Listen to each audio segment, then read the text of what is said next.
The third part, the 30%, is the last piece that sacrifice for the planting of trees, fruit trees, the hardwood trees, and also fuel. And another 10% is for the construction of the house and so on. Following the method of His Majesty the King, it means that you have everything behind your house. You have fish, you have chicken, you have vegetable, well, you have everything. And the second stage of the new theory that anyhow you must have the rest of the product. You cannot consume all. Now you can collect it and sell it into the market. And this money that you earn after the self-sufficient at the first stage, going a little bit to the market system, you can earn the money for the second stage. You arrive to the third stage now.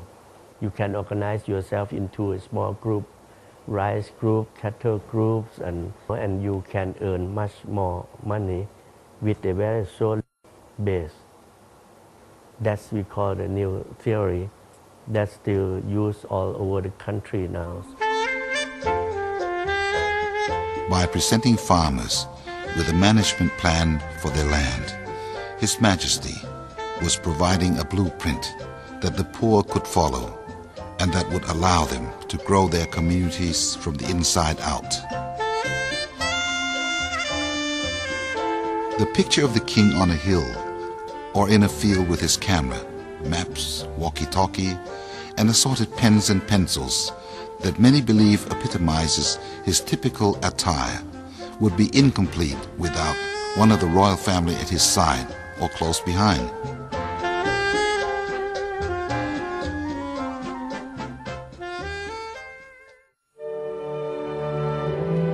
Besides developing the people, His Majesty took on the responsibility of protecting them from danger and suffering. Nature sometimes struck his people with terrifying force, and natural catastrophes demanded immediate action. When a terrible storm struck 12 provinces in the south of Thailand in 1962, there was tremendous loss of life and property that created havoc. His Majesty immediately issued an appeal for donations for food and temporary shelter, and later for reconstruction work.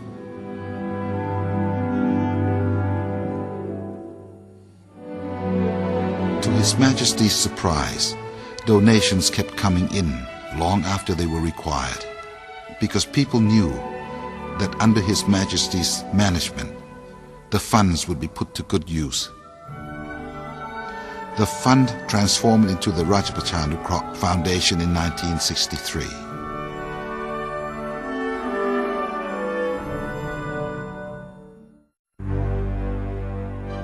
In December 2004, when a tsunami hit the south of Thailand, the Rajapaksa Foundation was at the forefront of assistance to the devastated areas in the reconstruction process.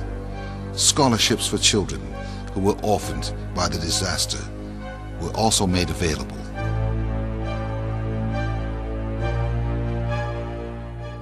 Part of its success lies in the complete faith people have that their donations are managed under His Majesty's authority, and therefore will be used correctly, quickly and decisively.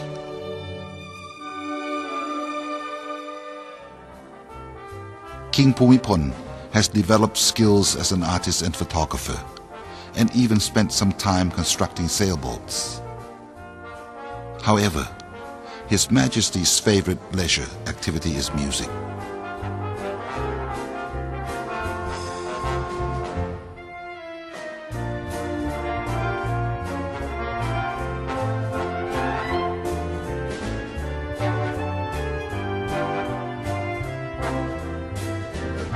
In 1964, his tremendous talent was recognized by the illustrious Academy for Music and the Performing Arts in Vienna, Austria, when he became the first Asian ever chosen to be an honorary member.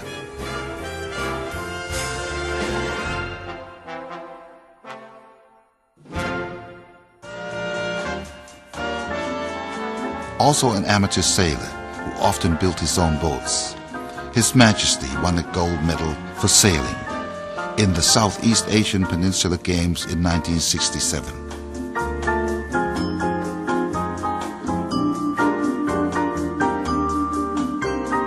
Even today, the King lends moral support to Thai athletes. It is not unusual for medalists to offer their medals to His Majesty, and Thailand's sporting teams are usually seen carrying a picture of their king at events.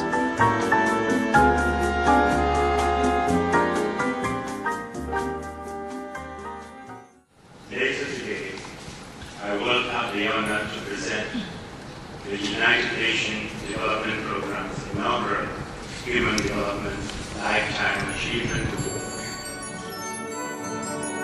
As the celebrations commence in the 60th year of the reign, everyone who has been touched by the work of His Majesty will look back with awe. Many will find it hard to understand how a monarch could be so close to his people with unlimited devotion to all, whatever their ethnic origin, dialect, religion or politics.